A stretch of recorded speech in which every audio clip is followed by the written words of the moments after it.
Good morning students.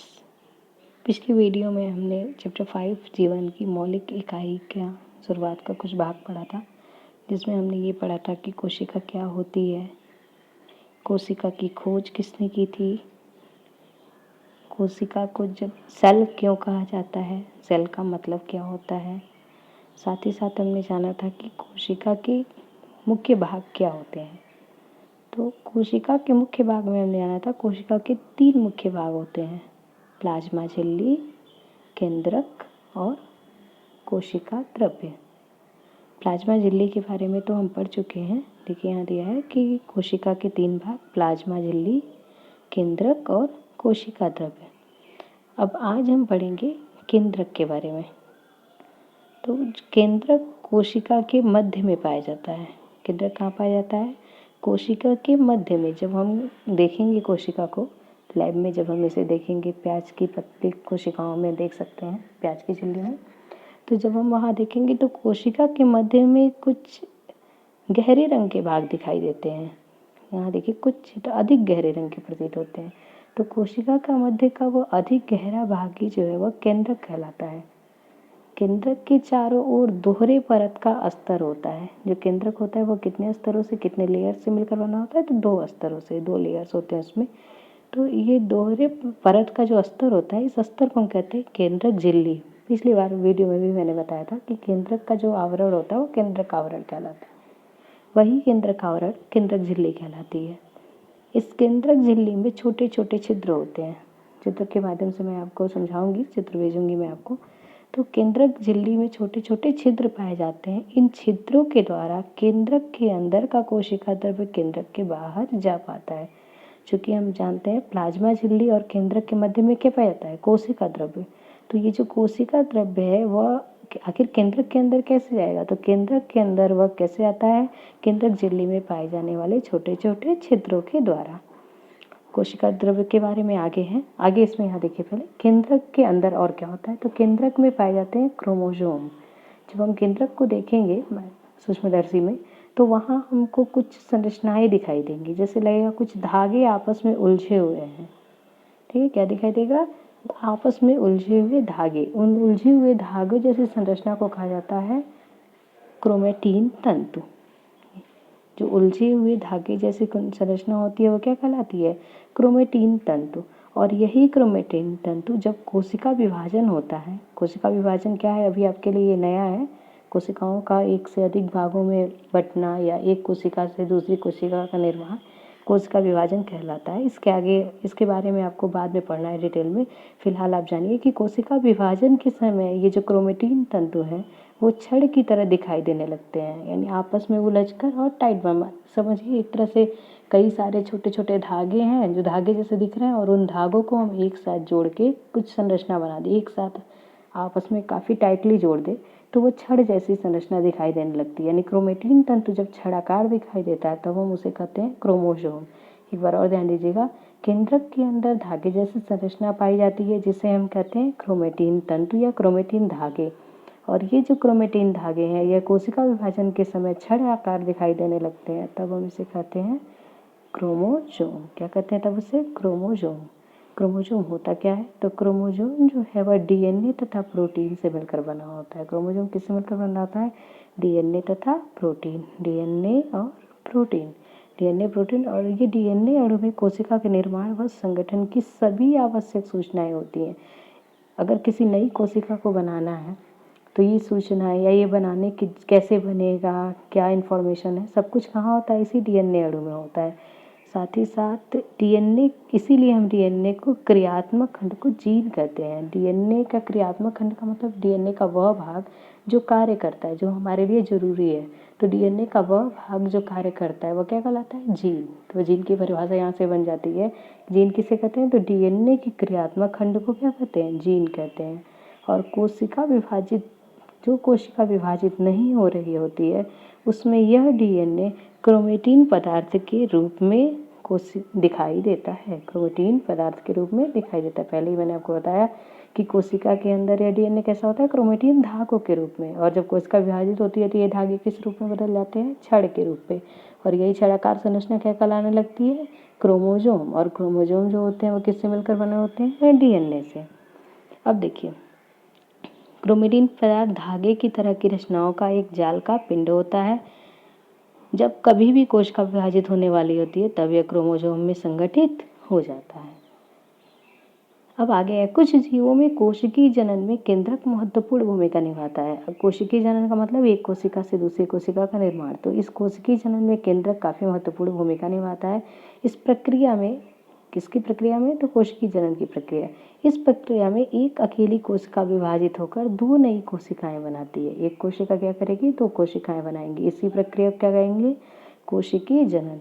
यह कोशिका के विकास और परिपक्वन को निर्धारित करती है तथा साथ ही सजीव कोशिका की रासायनिक क्रियाओं को भी निर्देशित करता है।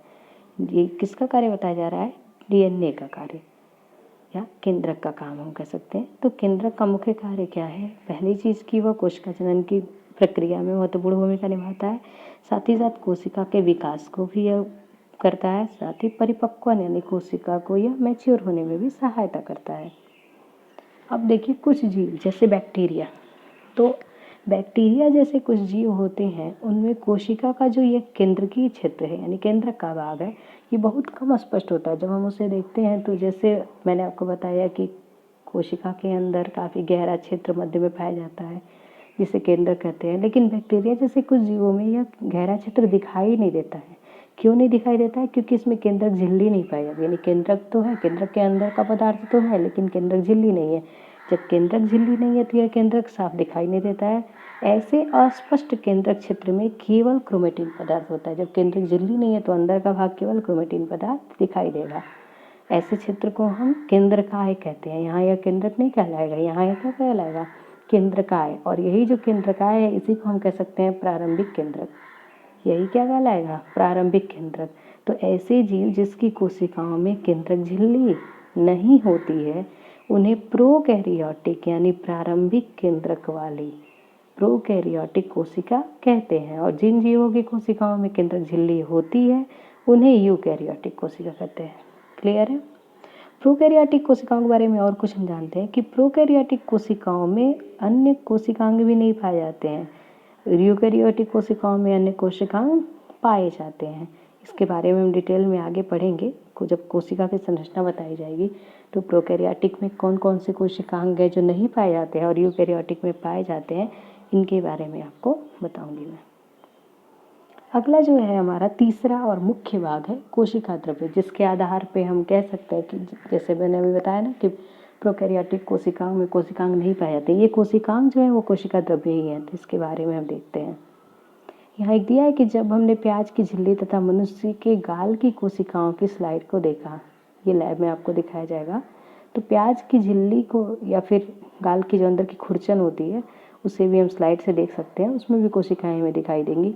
तो जब इनमें देखते हैं तो वहाँ कोशिका में एक बड़ा क्षेत्र दिखाई देता है जो कोशिका झिल्ली से घिरा हुआ होता है। यानी बाहर सबसे हमको क्या दिखता है, सबसे पहले एक लेयर दिखेगा, उस लेयर के अंदर खाली स्थान दिखेगा, फिर उसके अंदर एक छोटा सा भाग दिखेगा।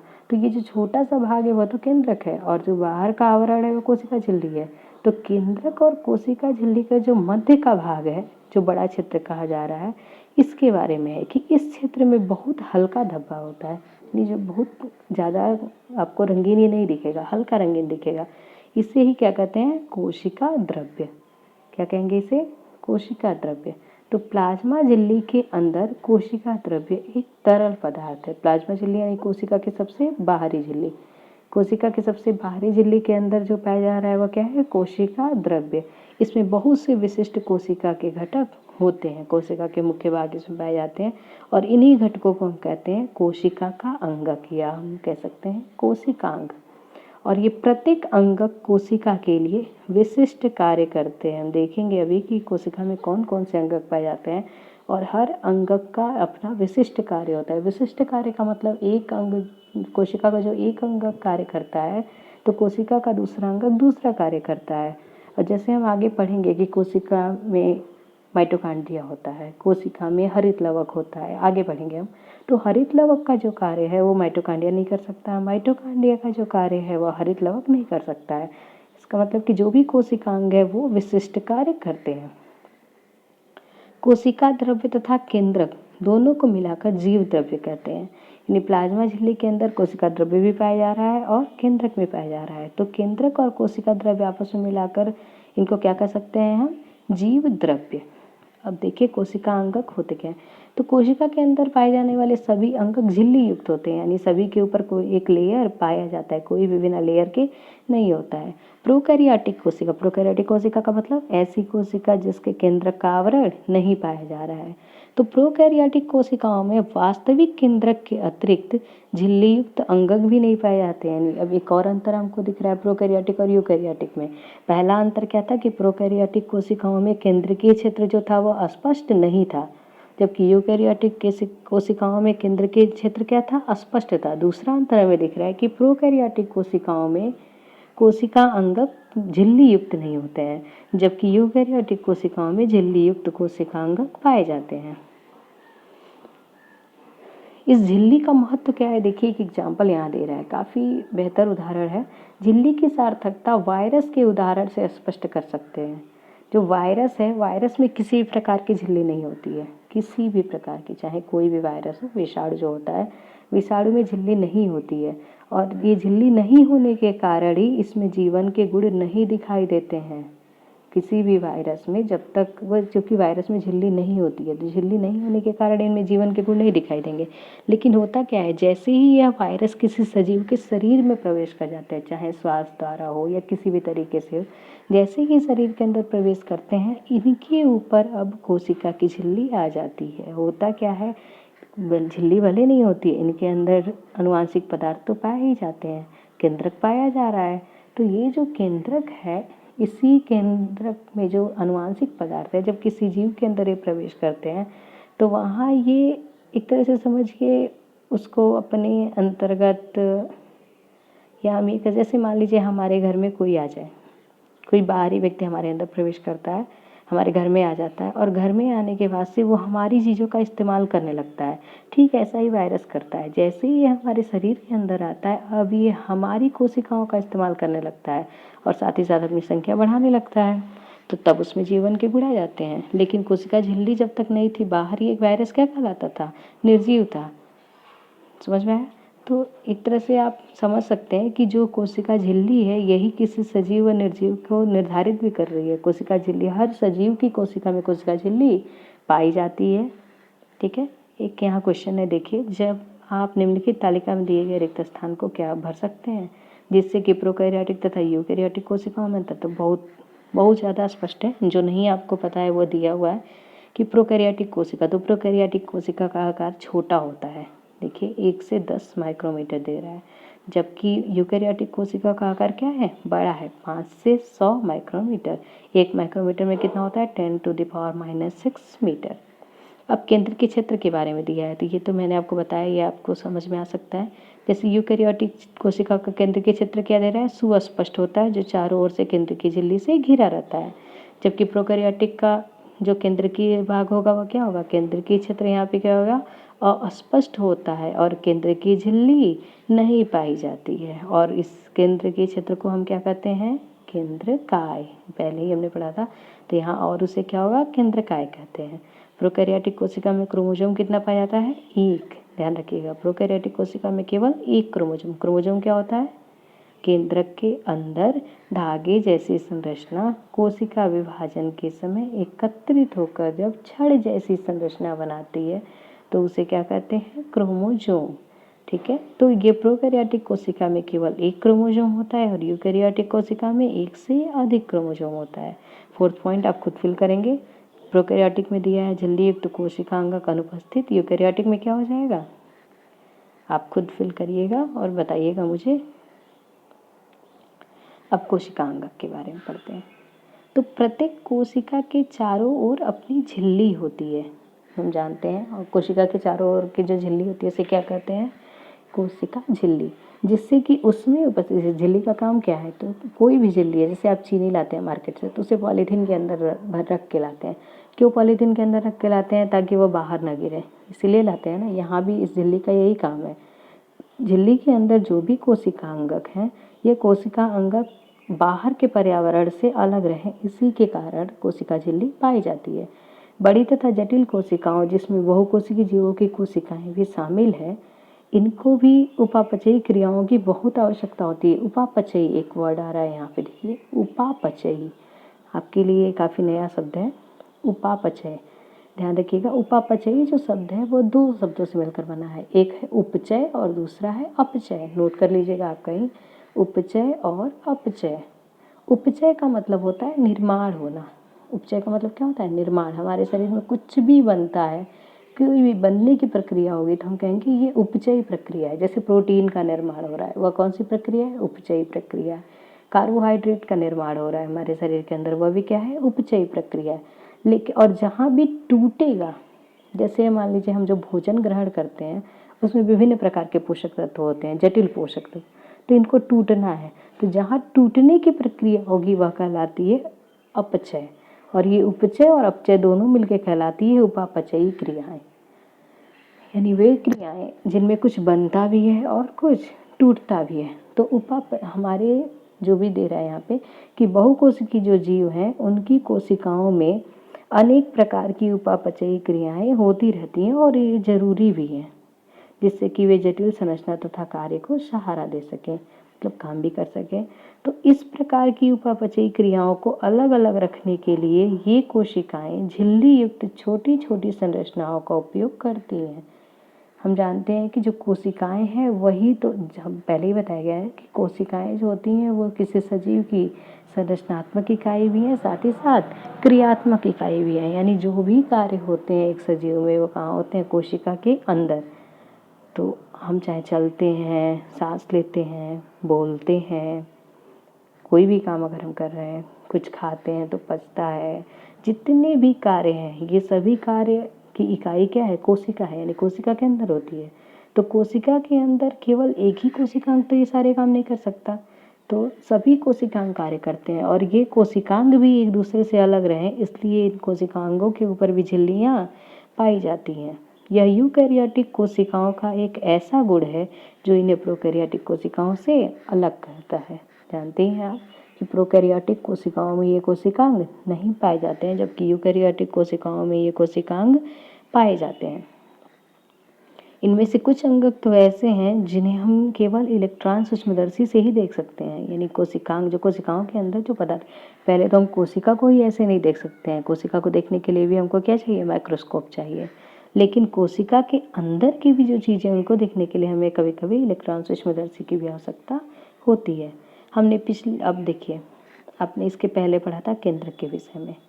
अब हमको आगे क्या पढ़ना है? अंतर्द्रव्यीय जालिका, गाल्जी उपकरण, लाइसोसोम, माइटोकॉन्ड्रिया तथा प्लास्टिड, ये विभिन्न कोशिकांग है। इसके अलावा भी अन्य कोशिकांग कोशिका में पाए जाते हैं, लेकिन यहाँ हमको इनके बारे में ही पढ़ना है और ये काफ़ी इम्पोर्टेंट भी है। इनसे ही पता चलेगा कि एक कोशिका कार्य कैसे करती है। तो अगले वीडियो में हम पढ़ेंगे अंतर्द्रव्यीय जालिका के बारे में, ठीक है। अभी जितना भी आपको बताया गया है इसके पहले आपको कॉपी पेन के माध्यम से बताया गया था, यहाँ आपको बुक के माध्यम से बताया गया है। बुक में आप देखिए और इन टॉपिक्स को फिर से एक बार रिवाइज करिए और इन पे बेस्ट जो क्वेश्चंस हैं, जैसे यहाँ एक क्वेश्चन है इन्हें, या अन्य कहीं क्वेश्चन है, एक ऊपर क्वेश्चन था, यहाँ देखिए, यहाँ क्वेश्चन है कि CO2 तथा पानी जैसे पदार्थ कोशिका से कैसे अंदर तथा बाहर जाते हैं, आखिर कैसे? ये आप ध्यान करिए, याद करिए। आप इसको ध्यान से फिर से एक बार जब पढ़ेंगे या सुनेंगे तो आपको समझ में आएगा कि आखिर ये पदार्थ कोशिका से बाहर और अंदर कैसे जा रहे हैं। प्लाज्मा झिल्ली को वर्णात्मक पारगम्य झिल्ली क्यों कहते हैं, इसे भी आपको रिवाइज करने की आवश्यकता है। उम्मीद है आपको याद होगा। कोशिका की खोज किसने और कैसे की, और कोशिका को जीवन की संरचनात्मक व क्रियात्मक इकाई क्यों कहते हैं। सारे क्वेश्चंस के आंसर आपको पिछले 2 वीडियोस से मिल जाएंगे, तो इन क्वेश्चंस के आंसर को भी आपको अपने नोट्स में लिखना है। एक बार और अच्छे से पढ़िए इसे, ठीक है। और इसे भी जाने, ये काफ़ी इम्पॉर्टेंट टॉपिक है आपकी बुक का। जैसे यहाँ दिया है, कोशिका का सबसे पहले पता रॉबर्ट हुक ने 1665 में लगाया था, ठीक है। अब देखिए उन्होंने कैसे लगाया था, आपको बताया गया, एक तरह से रिवाइज हो रहा है। उसने कोशिका को कार्क की पतली काट में अनगढ़ सूक्ष्मदर्शी की सहायता से देखा था। यहाँ तक तो आपको पता है। अब नया जो आपको जानना है, सन 1674 में एक वैज्ञानिक ल्यूवेनहाक थे। ल्यूवेनहाक ने सबसे पहले उन्नत सूक्ष्मदर्शी से तालाब के जल में स्वतंत्र रूप से जीवित कोशिकाओं का पता लगाया। रॉबर्ट हुक ने किस में पता लगाया था? कार्क में। कार्क क्या था? पेड़ों की छाल। तो पेड़ों की छाल में पता लगाया रॉबर्ट हुक ने, लेकिन उसके बाद से 9 साल बाद ल्यूवेनहाक ने तालाब के जल में जीवित कोशिकाओं का पता लगाया। अब चूंकि जब खोज होती है तो लोग और भी इंटरेस्टेड हो जाते हैं। तो इसके बाद रॉबर्ट ब्राउन ने 1831 में इन्होंने कोशिका को थोड़ा और अच्छे से देखा। तो इन्होंने बताया, अरे कोशिका में तो केंद्रक भी होता है। तो इन्होंने किसका पता लगाया? केंद्रक का। तो केंद्रक के बारे में किसने बताया? रॉबर्ट ब्राउन ने। कोशिका के बारे में रॉबर्ट हुक ने, और सबसे पहले जीवित कोशिका के बारे में ल्यूवेनहाक ने।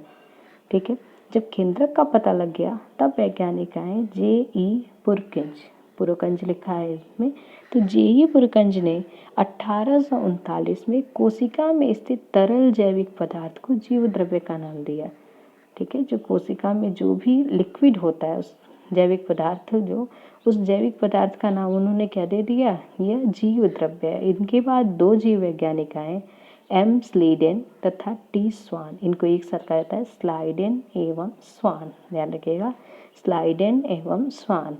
इन्होंने एक सिद्धांत दिया, जिस सिद्धांत को कहा गया कोशिका सिद्धांत। स्लाइडेन एवं स्वान का एक सिद्धांत था कोशिका सिद्धांत। आप इसे नोट कर लीजिएगा जरूर। तो स्लाइडेन एवं स्वान ने कोशिका सिद्धांत दिया। इस सिद्धांत के 2 मुख्य पॉइंट्स थे। ठीक है। पहला पॉइंट था कि सभी पौधे तथा जंतु कोशिकाओं से बने हैं और वे जीवन की मूलभूत इकाई हैं। पहला पॉइंट क्या था? सभी पौधे तथा जंतु कोशिकाओं से बने हैं और वे जीवन की मूलभूत इकाई हैं। ठीक है। इन्होंने एक पॉइंट तो दे दिया। दूसरा पॉइंट इन्हीं लोगों के साथी विर्चो, इन्होंने कोशिका सिद्धांत को थोड़ा और आगे बढ़ाया और उन्होंने बताया कि सभी कोशिकाएं पूर्ववर्ती कोशिकाओं से बनती है। यानी कोई भी कोशिका अगर नई कोशिका है तो वह किससे मिलकर बनी है? पुरानी कोशिका से ही बनी है। तो इन दोनों जो ये 3 वैज्ञानिक थे, 3 लोगों ने मिलकर 2 सिद्धांत दिए और दोनों सिद्धांत को आपस में जोड़ के कहा गया कि कोशिका सिद्धांत है। तो कोशिका सिद्धांत के फर्स्ट पॉइंट क्या था? कि सभी पौधे तथा जंतु कोशिकाओं से बने होते हैं और वे जीवन की मूलभूत इकाई है। जबकि सेकेंड पॉइंट था कि सभी कोशिकाएं पूर्ववर्ती कोशिकाओं से मिलकर बनी होती हैं। तो आप लोग मुझे कोशिका सिद्धांत के दोनों पॉइंट लिखकर दिखाएंगे कि कोशिका सिद्धांत क्या है। 1940 में इलेक्ट्रॉन सूक्ष्मदर्शी की खोज के बाद से कोशिका की जटिल संरचना तथा बहुत से अंगों को समझना संभव हो चुका। अभी जो हमने पढ़ा था कि कोशिका के अंदर केंद्रक है, केंद्रक के अंदर क्रोमोसोम पाए जाते हैं, क्रोमोसोम जब तक कोशिका विभाजन नहीं होता है तो क्रोमेटिन तंतु के रूप में होते हैं। ये सारी चीज़ें जो हैं इसके बारे में 1940 के बाद ही पता चला। उसके पहले तो पहले केवल कोशिका, फिर केंद्रक, केंद्रक के बाद जीव द्रव्य, फिर कोशिका सिद्धांत। लेकिन 1940 में जब इलेक्ट्रॉन सूक्ष्मदर्शी की खोज हुई तब पता चला अरे कोशिका में और भी चीज़ें होती हैं जिनके बारे में हम अभी पढ़ रहे हैं। तो स्टूडेंट्स, ये अभी जितना भी मैंने बताया है इसे आप ध्यान से सुनते रहिएगा। अगर कहीं भी आपको लगे कि जहाँ आपको समझ में नहीं आया है वो आप पूछ सकते हैं। आप पूछिएगा ज़रूर। समझ में नहीं आना गलत नहीं है, समझ में नहीं आने पर नहीं पूछना गलत है। तो पूछ लीजिएगा, आप लोग को बताया जाएगा।